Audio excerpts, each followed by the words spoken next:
Kolkata case से जुड़ी बड़ी खबर सामने आ रही है। Lady doctor rape murder case में आरोपी संजय रॉय का पॉलीग्राफ टेस्ट किया जाएगा। पॉलीग्राफी टेस्ट के लिए सीबीआई को इजाजत मिल गई है। सियालदा कोर्ट ने सीबीआई ने याचिका दायर की थी, जिसके बाद उन्हें इजाजत मिल गई है आरोपी का टेस्ट कराने के लिए।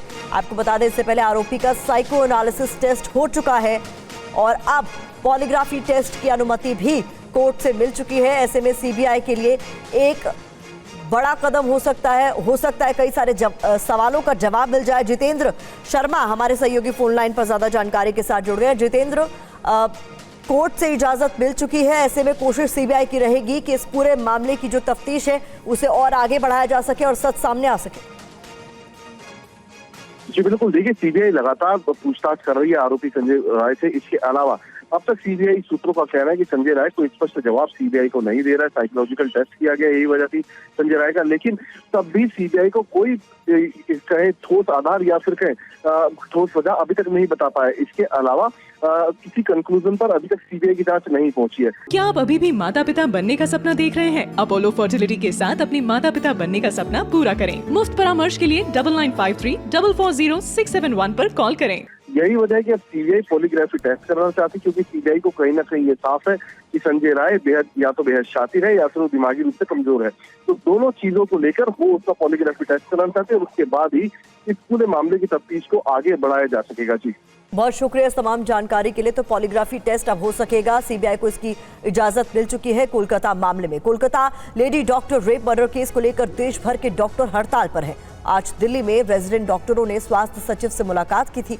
स्वास्थ्य मंत्रालय के सूत्रों के मुताबिक देश के सभी अस्पतालों में 25% सुरक्षा बढ़ाई जाएगी। संस्थानों को 6 घंटे के भीतर एफआईआर कराने का आदेश। डॉक्टर के रेस्ट रूम के पास सीसीटीवी लगेंगे। डॉक्टर के रेस्ट रूम के पास लाइट का इंतजाम भी होगा। आज ये फैसला लिया गया। हमारे दो संवाददाता हमारे साथ जुड़ रहे हैं। कुमार कुंदन कोलकाता से हमें ज्वाइन कर रहे हैं और दिल्ली से रजनीश रंजन हमारे साथ सीधे जुड़ेंगे। सबसे पहले कुमार कुंदन, मैं आपका रुख करना चाहूंगी। कोलकाता रेप मर्डर केस के बाद से ही डॉक्टरों का आक्रोश साफ तौर पर नजर आ रहा है। अपने लिए सुरक्षा की मांग करते हुए सड़कों पर उतर आए हैं और आज ये तय हुआ है कि देश के सभी अस्पतालों में सुरक्षा बढ़ाई जाएगी। क्या लगता है आपको, इसके बाद डॉक्टर्स का गुस्सा शांत होगा? देखिए प्रतिमा, बहुत ही अफसोस के साथ कहना पड़ रहा है कि जिस बात की सरकार चर्चा कर रही है वो सारे पहले से नियम और कानून हैं। लेकिन आप खुद सोचिए कि 36 घंटे ड्यूटी करने के बाद पीड़िता को आरजेकर अस्पताल में एक ऐसा कमरा नहीं मिल रहा था जिसमें वो आराम कर सकें। रेस्ट रूम को लेकर जो भी क्लॉजेज हैं वो पहले से ही एक तरीके से कह सकते हैं कि कानून में लिखा हुआ है, लेकिन उसकी स्थिति क्या है, यह बड़े बड़े अस्पतालों में उस तरह की सुविधा नहीं है जिस तरह की सुविधा होनी चाहिए। ऐसे में आप सोचिए कि स्टेट लेवल का जो डिस्ट्रिक्ट लेवल का जो सदर अस्पताल होता है उसकी क्या स्थिति होगी। आप एम्स जैसे अस्पतालों में भी उस तरह की सुविधा नहीं है जिस तरह की सुविधा के डॉक्टर डिमांड करते हैं। शायद यही वजह है कि पूरे देश में आज डॉक्टरों की एक डिमांड ये भी है कि उनके लिए प्रॉपर रेस्ट के लिए कमरे चाहिए और तमाम तरह की चीज़ें। आज जो हेल्थ मिनिस्ट्री ने कहा है कि उस रेस्ट रूम के बाहर सीसीटीवी लगा होना चाहिए जिससे कि आने जाने वालों पर नज़र रखी जा सके या तमाम तरह की चीज़ें। सिक्योरिटी के नाम पर कई बार कई तरह के उपाय किए जाते हैं, लेकिन अमल कितना होता है ये सबसे बड़ी बात है। और यही बात एक बार फिर से लागू होता है। सरकार ने कानून बना दिया, सरकार ने बात रख दी, लेकिन उन बातों पर अमल कितना होगा इसका कोई गारंटी नहीं ले रहा है। शायद यही वजह है कि डॉक्टर आज भी स्ट्राइक पर हैं। बड़ी बात आप बता रहे हैं कि कुल मिलाकर जिस तरीके की बातें आज हुई बैठक के बाद कही जा रही हैं, उसके लिए जरूरी है कि डॉक्टर्स के लिए पहले रेस्ट रूम हो। ये सुविधा हर अस्पताल में है नहीं और इन अभावों के चलते उन्हें दूसरे कमरों में जाकर आराम करना पड़ रहा है। सीसीटीवी लगाने की बात तक कही जा रही है, लेकिन कई सारी सुविधाओं का अभाव है जिन कंडीशंस में डॉक्टर अभी भी काम कर रहे हैं। लेकिन इस बीच देखिए, लगातार चौथे दिन पूर्व प्रिंसिपल से पूछताछ को लेकर बड़ी खबर सामने आ रही है। संदीप घोष से लगातार चौथे दिन पूछताछ हो रही है। मृतका के माता पिता से सीबीआई की टीम भी इस बीच मिली है, उनके बयान भी दर्ज किया गया। इसके अलावा मृतका की डायरी को लेकर भी सवाल जवाब हुए हैं, ये डिटेल्स भी सामने आ रही है। कुंदन, एक बार फिर से मैं आपका रुख करना चाहूंगी। इस पूरे मामले में प्रिंसिपल से जिस तरीके से लगातार चौथे दिन पूछताछ हो रही है, उनको लेकर भी कई तरह की बातें कही जा रही हैं कि बहुत कुछ है जो वो छुपा रहे हैं। ऐसे में क्या सीबीआई उनको लेकर किसी तरीके का टेस्ट कर सकती है आने वाले दिनों में? हो सकता है कि उसके लिए भी मांग की जाए कि प्रिंसिपल भी हो सकता है कुछ छुपा रहे हैं और उनका टेस्ट होना चाहिए। देखिए प्रतिमा, जो इस पूरे मामले में प्रिंसिपल की भूमिका है वो बहुत ही संदेहात्मक है। मसलन कि कितने बजे पुलिस को कॉल गया, कितने बजे डेथ हुई, कितने बजे परिवार को इन्फॉर्म किया गया, पुलिस को क्या रिटर्न रिप्लाई किया गया, तमाम ऐसी चीज़ें हैं जिसमें प्रिंसिपल की भूमिका बहुत ही संदेहास्पद है। मसलन अगर आरजेके कॉलेज के जिस यूनिट की वो लड़की थी, उसके एचओडी ने जब प्रिंसिपल को फ़ोन किया और यह बताया कि ऐसा ऐसा कुछ हुआ है, तो प्रिंसिपल ने साफ कहा कि मुझे पता है, लेकिन ये वो समय था जब तक पुलिस को जानकारी नहीं दी गई थी। तो ये सब जो सर्कमस्टांसेस ऑफ एविडेंस है, उसके साथ छेड़छाड़, उसको जो है कहीं ना कहीं छुपा के रखना, ये तमाम तरह के आरोप प्रिंसिपल पर लग रहे हैं, पहली चीज़। दूसरी चीज़, जहाँ तक हमें सीबीआई सूत्रों से पता चल रहा है कि प्रिंसिपल का जो मोबाइल डेटा है वो कुछ मिसमैच हो रहा है, जिसकी वजह से सीबीआई को बार बार कुछ मामलों को लेकर प्रिंसिपल से शक हो रहा है। इसलिए लगातार चौथे दिन भी प्रिंसिपल से पूछताछ की जा रही है और सीबीआई को जब तक पुख्ता सबूत या पुख्ता जवाब नहीं मिल जाता, मुझे लगता है कि ये सिलसिला जारी रहेगा। दूसरी बात जो आपने पूछी कि उनके पीड़िता के घर सीबीआई के जाने की बात, तो पीड़िता के जो डेड बॉडी थी उसके बगल से एक डायरी मिली थी। वैसे जो डॉक्टर हैं वो अपने साथ एक डायरी रखते हैं जिसमें कि कभी मरीज़ का डेटा, कभी दवाइयों के बारे में, कोई भी छोटी छोटी बातों को वो लिखते रहते हैं। सीबीआई को ऐसा लगता है कि क्या उस डायरी में भी कुछ ऐसा लिखा हुआ था, क्योंकि उस डायरी के कुछ पन्ने फटे हुए थे। सीबीआई यह पूछना चाहती है परिवार के लोगों से कि क्या उनको इस बारे में कोई जानकारी थी, कोई डायरी रखती थी या उसमें कोई बात लिखती थी। अमूमन इस में लोग डायरी लिखने का शौक भी रखते हैं, तो क्या शौकिया भी वो डायरी रखती थी। तमाम तरह की ऐसी बातें हैं जो सीबीआई उनसे पूछा चाहती है। एक बात और मैं बताना चाहूँगा, सीबीआई की टीम आज उनके घर का, पीड़िता के घर का भी मैपिंग कर रही है, 3D मैपिंग कर रही है, कुछ सबूतों को मैच कराने की कोशिश कर रही है, जिसकी वजह से सीबीआई की टीम उनके घर गई है। तो सीबीआई हर उस पहलू को जोड़ना चाहती है जिससे कि जो कातिल है उस तक पहुंचा जा सके। प्रतिमा, बहुत बड़ी बात आप बता रहे हैं कि कुल मिलाकर सीबीआई चाहती है कि हर सवाल का जवाब मिल सके, इसीलिए हर संभव कदम उठाया जा रहा है। और इसी कड़ी में एक सफलता भी हाथ लगी है, जहां आरोपी का पॉलीग्राफी टेस्ट अब कराया जाएगा। इसकी परमिशन कोर्ट से मिल चुकी है। बढ़ते आगे, कोलकाता के आरजीकर अस्पताल में हुए केस की जांच में तेजी आ गई है। आरोपी के टेस्ट के साथ सीबीआई आज पीड़िता के घर एक बार फिर पहुंची। कोलकाता रेप मर्डर केस में सीबीआई हर पहलू से जांच कर रही है। आज सीबीआई की टीम पीड़िता के घर पहुंची और मृतका की डायरी के बारे में सवाल जवाब किया। इससे पहले भी सीबीआई घर वालों से पूछताछ कर चुकी है। दरअसल सीबीआई को मृतका के पास से एक फटी हुई डायरी मिली थी। डायरी के कुछ पेज फटे हुए पाए गए। सीबीआई इसका राज जानना चाहती है। इस बीच आज टीएमसी नेता कोलकाता में सीबीआई ऑफिस पहुंचे। टीएमसी नेता कुणाल घोष को घटना के बाद आरजीकर अस्पताल के जूनियर डॉक्टर्स ने घटना के बारे में कुछ जानकारी शेयर की थी। कुणाल घोष ने बताया कि वो आज सीबीआई को वही जानकारी देने आए थे। मर्डर के बाद भी वो लोग आए थे, बात हुआ, आज सुबह भी बात हुआ। उन लोग कुछ कम्युनिकेशन देना चाहते थे सीबीआई को, तो हमको रिक्वेस्ट किया था आप जा रहे हैं, सीबीआई वो इन्वेस्टिगेटर जो है उसको हैंडओवर कर दीजिए। मैंने हैंडओवर कर दिया। सीबीआई आज फिर आरोपी संजय रॉय का साइको एनालिसिस टेस्ट कर रही है और उन सवालों का जवाब तलाश रही है जो नहीं मिल पाए हैं। आज सीबीआई लगातार चौथे दिन आरजीकर अस्पताल के पूर्व प्रिंसिपल संदीप घोष से पूछताछ कर रही है। कोलकाता रेप केस में सीबीआई की जांच आरोपी संजय रॉय के इर्द गिर्द घूम रही है। आरोपी के कई बयान शक के दायरे में। सीबीआई महिला डॉक्टर के साथ हुई बर्बरता के आरोपी संजय रॉय के दिमाग को पड़ रही है। अब एजेंसी की पूरी जांच मुख्य आरोपी के इर्द गिर्द घूम रही है। यही वजह है कि आज भी आरोपी का साइकोलॉजिकल टेस्ट किया जा रहा है। सीबीआई को संजय के बयान पर शक है। साइकोलॉजिकल टेस्ट से सच सामने आएगा। हालांकि संजय को वारदात वाले दिन भी सेमिनार हॉल में आते जाते देखा गया था, जिसका सीसीटीवी फुटेज सामने आ चुका है। लेकिन सीबीआई ये भी जानना चाहती है कि क्या इस मामले में कोई और भी है जो संजय रॉय के साथ इस भयानक गुनाह में शामिल है। सीबीआई के सामने ये सच भी है कि संजय करीब 1 महीने से लेडी डॉक्टर का पीछा कर रहा था। आरोपी संजय ने कोलकाता पुलिस के सामने अपना गुनाह कबूल किया है। लेकिन सीबीआई के पास संजय के लिए सवालों की लंबी फहरिस्त है जो उससे पूछे जा रहे हैं। सीबीआई को सबूत मिटाने के प्रयास से जुड़े पहलू पर भी गंभीर खोजबीन करनी है। कोलकाता के आरजीकर मेडिकल कॉलेज अस्पताल में हुई रेप और मर्डर के मामले में सीबीआई की जांच इन सवालों के इर्द गिर्द घूम रही है।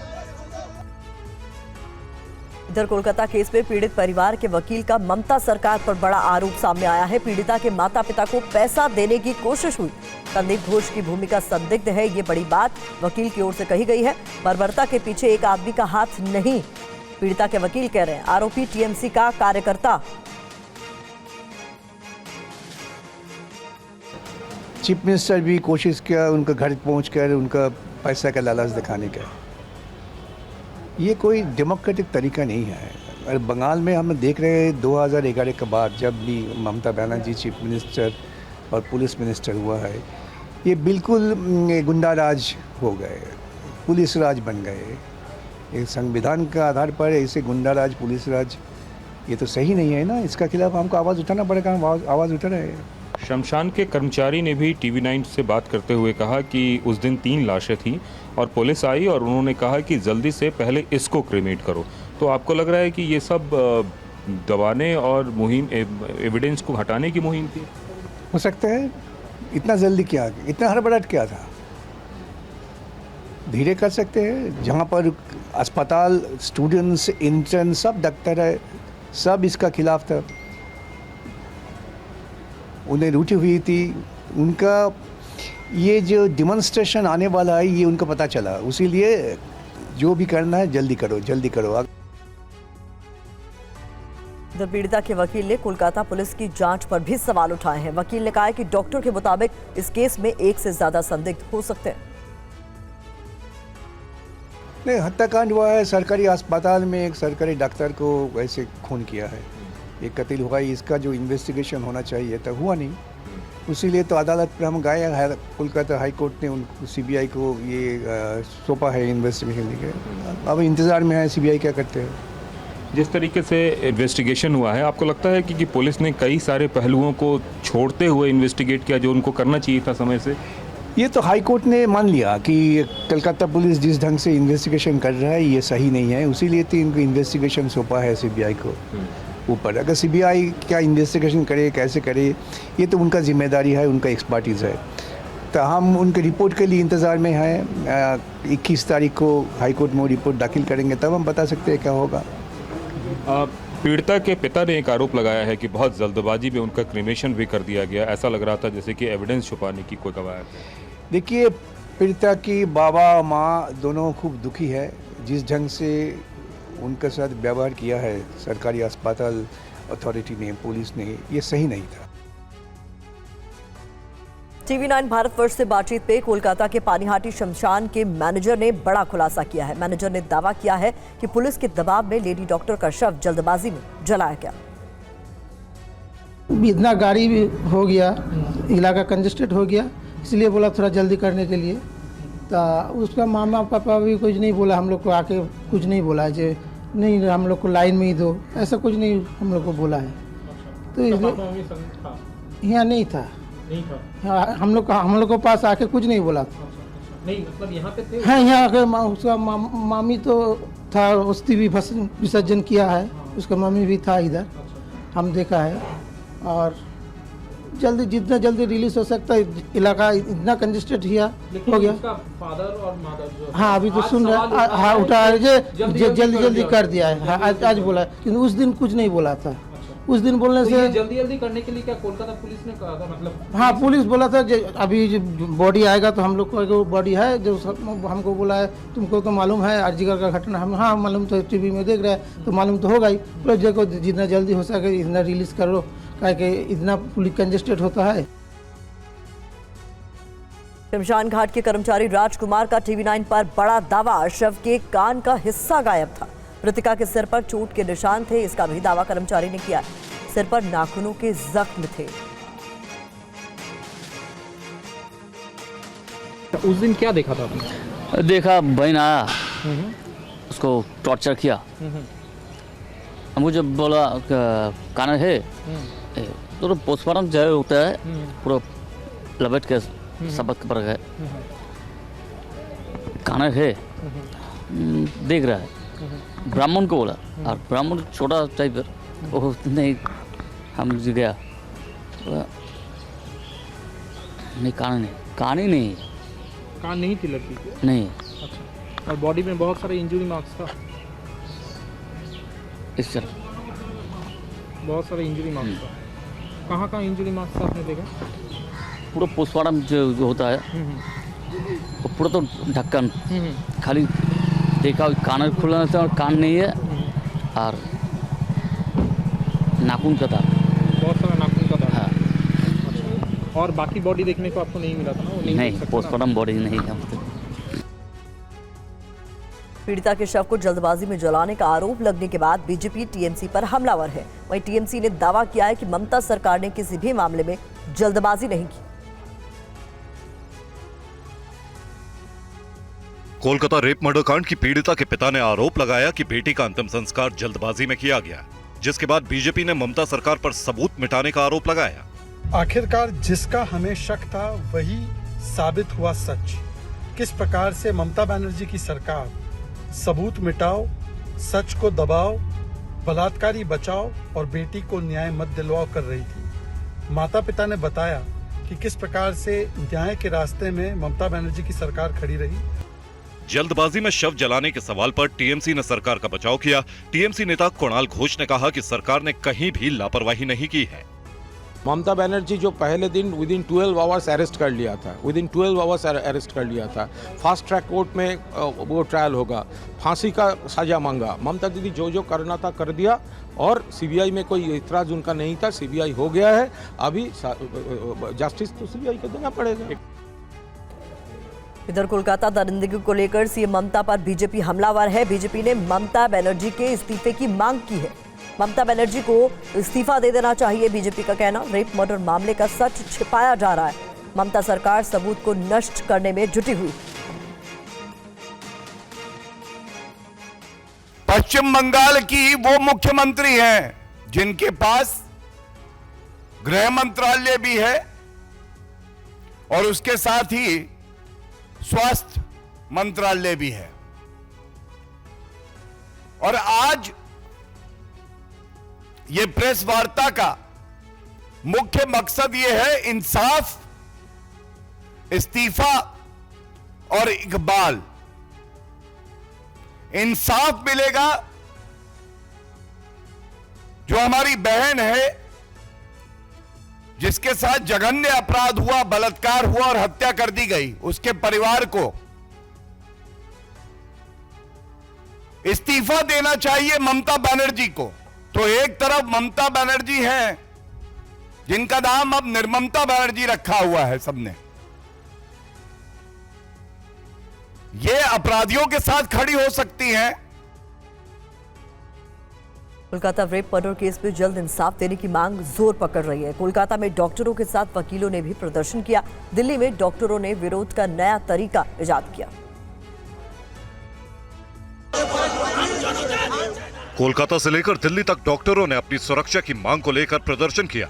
कोलकाता में डॉक्टरों ने कोलकाता मेडिकल कॉलेज से पुलिस हेडक्वार्टर तक मार्च किया और रेप मर्डर मामले में जल्द इंसाफ देने की मांग की। कोलकाता में हुई इस बर्बरता से शहर के वकील भी आहत नजर आए और वकीलों ने भी अस्पताल से लेकर पुलिस हेडक्वार्टर तक मार्च किया।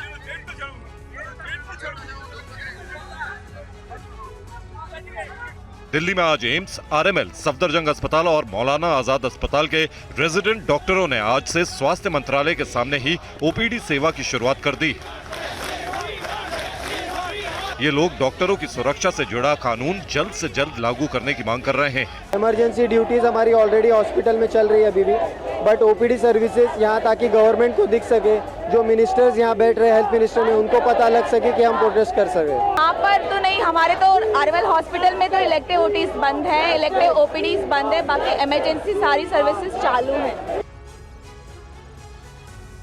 पश्चिम बंगाल के गवर्नर सीवी आनंद बोस ने कोलकाता की घटना को बर्बर बताया और कहा कि वो पूरे मामले से गृह मंत्री को अवगत कराएंगे। The gruesome tragedy that has taken place in RG Kar, that should not be repeated again. I respect the sentiments of the mothers. Certainly, the law will take its course.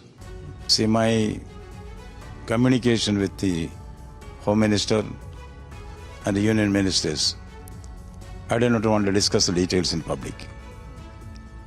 I'll do my duty. Regarding RG Kar, whatever steps are to be taken will be taken. We have the observation of the High Court about absolute failure of the state machinery, which is a very, very serious observation. I am apprised of that. As governor, I will do my duty and fulfill my promise to the people of Bengal. और इस बीच Kolkata rape murder case से जुड़ी बड़ी खबर सामने आ रही है। आरोपी संजय रॉय को आज ही कोर्ट में पेश किया जाएगा। पॉलीग्राफी टेस्ट के लिए आरोपी संजय रॉय की सहमति जरूरी है। अगर वो अपनी सहमति दे देता है तो सीबीआई आज ही उसका टेस्ट कराएगी। इससे पहले उसका साइको एनालिसिस टेस्ट करवाया गया था और अब कोर्ट से सहमति मिलने के बाद कोशिश सीबीआई की है कि जल्द से जल्द इस टेस्ट को पूरा करा लिया जाए।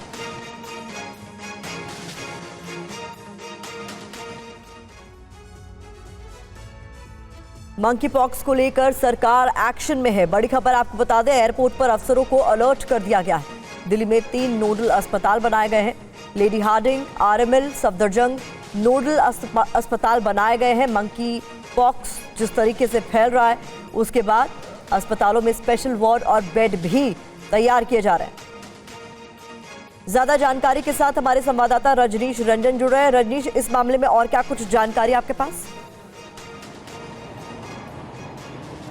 देखिए, स्वास्थ्य मंत्रालय की ओर से ये जानकारी दी गई है कि मंकी पॉक्स को लेकर दुनिया भर में जिस तरीके से दहशत फैल रही है, निश्चित तौर पर उसका कुछ असर भारत में भी हो सकता है। हालांकि भारत में अभी एक भी उसका मरीज नहीं है, कोई ऐसा पेशेंट नहीं है, लेकिन प्रिकॉशनरी सरकार ने तमाम बड़े कदम उठाने शुरू कर दिए हैं। कुछ राज्यों को एडवाइजरी भी जारी की गई है और एयरपोर्ट्स पर सुरक्षा कर्मियों को निर्देश दिया गया है, अलर्ट पर रहने के लिए कहा गया है। और दिल्ली में जो 3 केंद्रीय अस्पताल हैं, लेडी हार्डिंग अस्पताल है, आरएमएल है और सफदरजंग को नोडल हॉस्पिटल बनाया गया है और तमाम तैयारी वहां पर की गई है कि मंकी पॉक्स का कोई भी पेशेंट अगर मिलता है तो उसको तुरंत ऑब्जर्वेशन में रखा जाए और उसकी जो ट्रीटमेंट है वो शुरू की जाए। सरकार ये भी कह रही है कि शुरुआत ये एक वायरल फीवर की तरह होगा, लेकिन इस बार जो मंकी पॉक्स को लेकर जो एडवाइजरी WHO से आई है वो खतरनाक की श्रेणी में है, उससे मौत भी हो सकता है, तो इसको ध्यान में रखा गया है।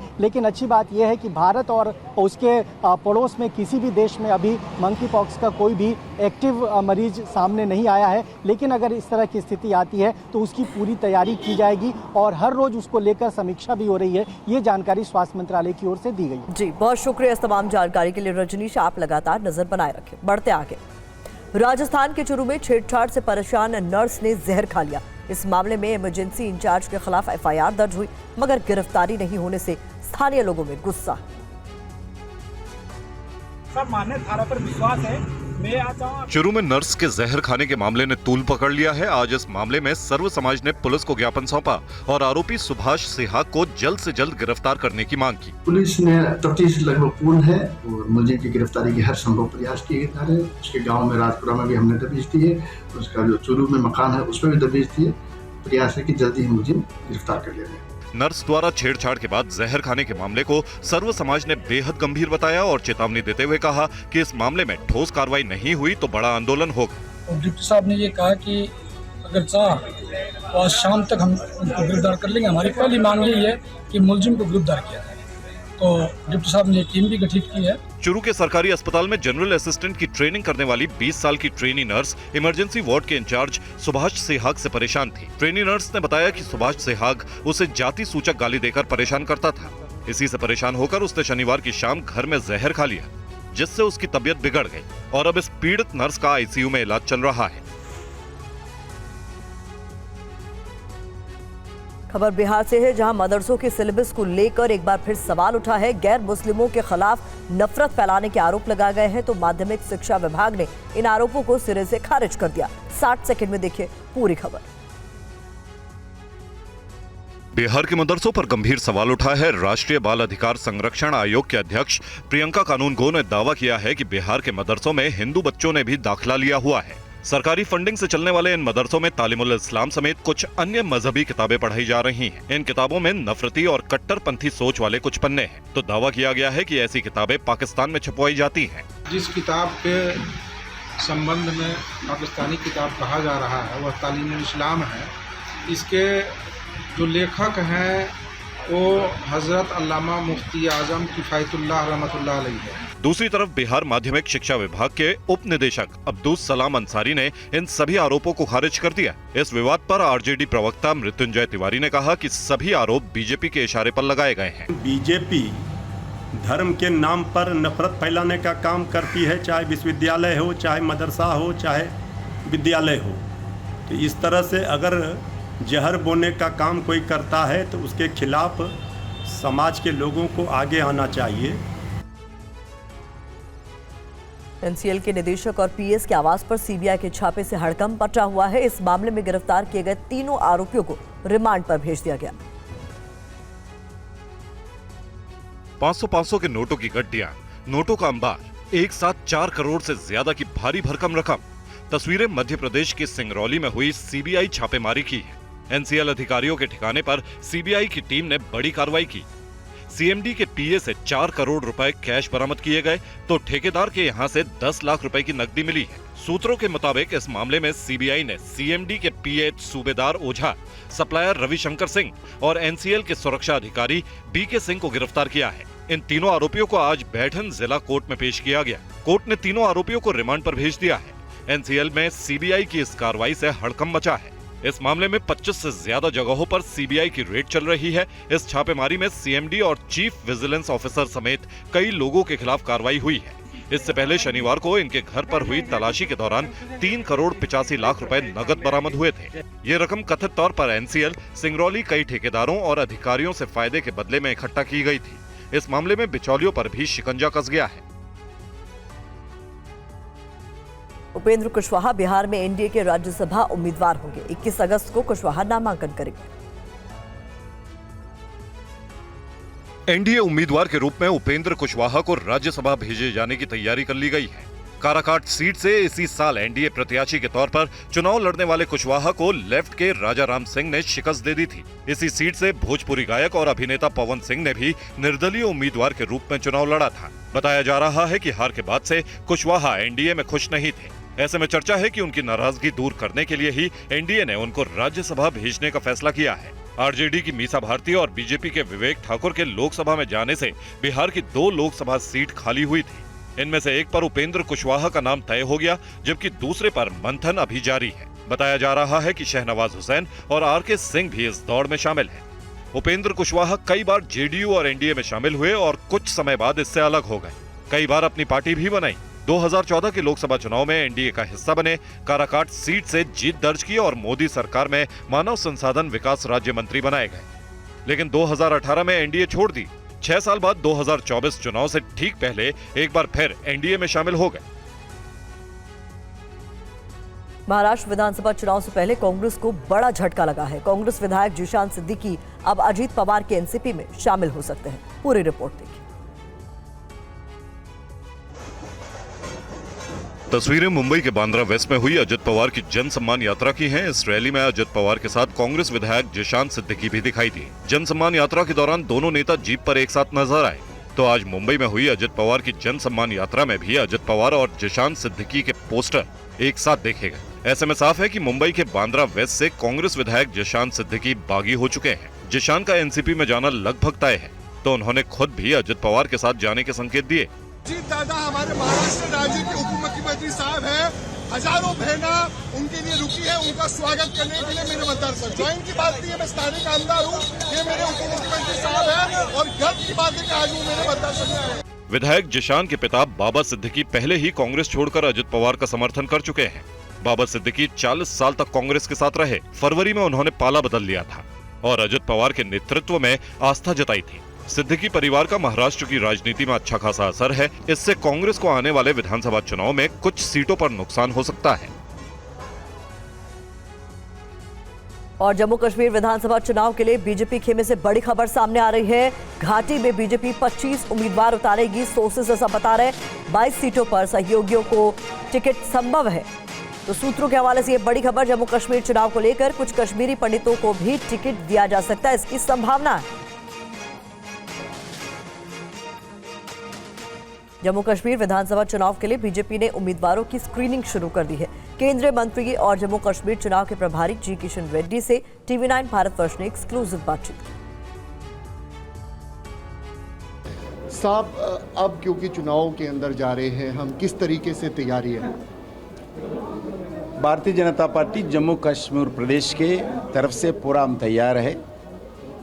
आज जिनसे नॉमिनेशन शुरुआत हो रहे, हम भी भारतीय जनता पार्टी की तरफ से आज कैंडिडेट सिलेक्शंस का स्टेट इलेक्शन कमेटी के मीटिंग के अंदर पैनल तैयार कर रहे हैं। मेरे ख्याल से कल तक पूरा पैनल तैयार करके दिल्ली पार्लियामेंट बोर्ड के फाइनल सिलेक्शंस के लिए दिल्ली सेंट्रल पार्टी को बेचने वाले हैं।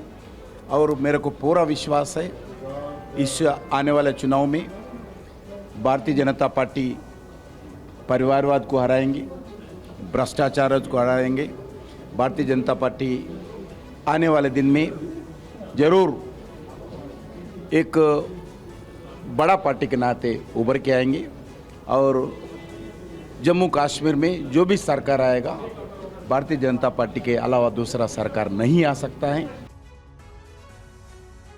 देश भर में आज रक्षाबंधन का त्योहार बड़े ही उल्लास के साथ मनाया गया। पीएम ने दिल्ली में स्कूली बच्चों से राखी भी बंधवाई और संवाद भी किया, जिसका वीडियो सामने आया है, देखिए।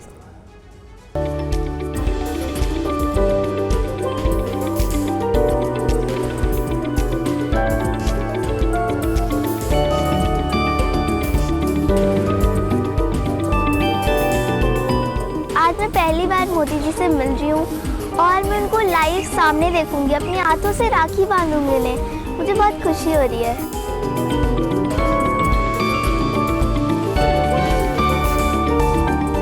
राखी आई खुशियाँ लाई, बहन आज फूली ना संभाई, राखी रोली और मिठाई सबसे थाली, खूब सजाई बांधे भाई की कलाई पर धागा, भाई से बहन लेती है वादा, राखी की लाज भैया निभाना, बहन को कभी भूल ना जाना। बहुत शुभकामनाएं, बहुत आशीर्वाद बेटा। सभी देशवासियों को रक्षाबंधन की शुभकामनाएं। आप बहुत अच्छे। क्या फोटो है ये? अच्छा, बहुत बढ़िया बना है तुमने।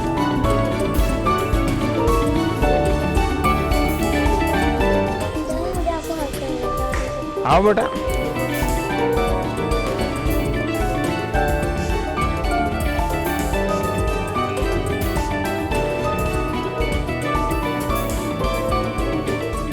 अगर आपकी आज्ञा हो तो एक बार छू सकती हो बेटा, छू सकती हो। राम आएंगे तो अंगना सजाऊंगी, दीप जला के दिवाली मैं बनाऊंगी।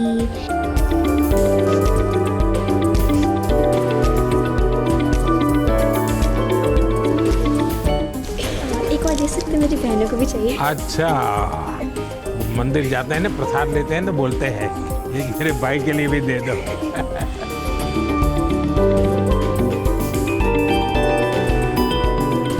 सर, आपने हम सबको एक विकसित भारत का सपना दिखाया स्वतंत्रता दिवस पे। हम कैसे इसमें योगदान दे सकते हैं? स्वस्थ रहना चाहिए, फिर स्वच्छता रहनी चाहिए तो समाज स्वस्थ रहता है। बहुत पढ़ना चाहिए और जो भी करें कुछ न कुछ किसी की भलाई के लिए करें। देश के लिए क्या करोगे? मम्मी कहती हो दूध पियो तो नहीं पीती हो। मैं पीती हूँ, तुम्हें दो बार। हाँ, सब्जी खाने के लिए कह रही हो तो सब्जी नहीं खाती हो।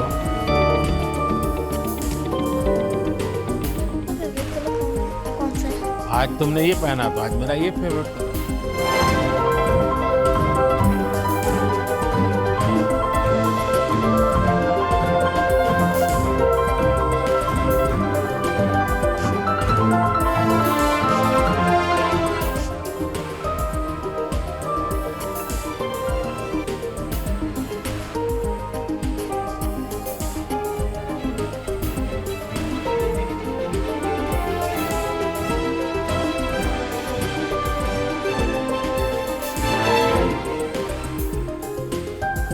और इस बीच एक और बड़ी खबर जम्मू कश्मीर से सामने आ रही है। नेशनल कॉन्फ्रेंस ने घोषणा पत्र अपना जारी कर दिया है। उमर अब्दुल्ला ने जम्मू कश्मीर की जनता से 12 वादे किए हैं। इस दौरान सरकार बनी तो अनुच्छेद 370 की बहाली होगी, ये भी कहा गया है।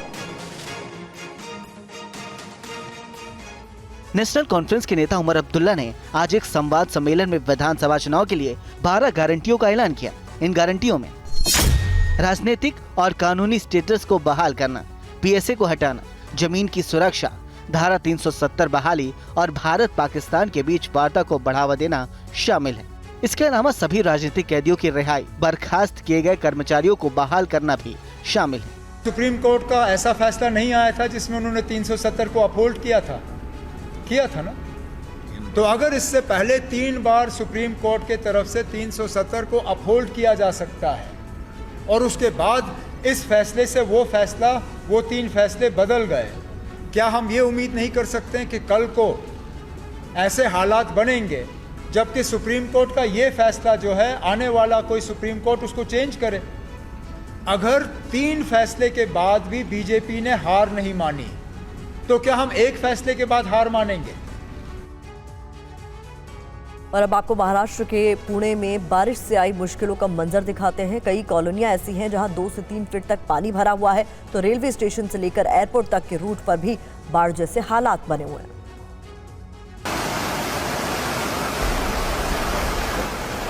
हर तरफ पानी ही पानी, सड़कों पर सैलाब का कब्जा, गलियों में बहते नाले। पुणे में भारी बारिश की वजह से जिंदगी ठहर गई। हर तरफ बाढ़ जैसा मंजर दिखाई दिया। पुणे की कई कॉलोनियों में 3 से 4 फीट तक पानी भर गया।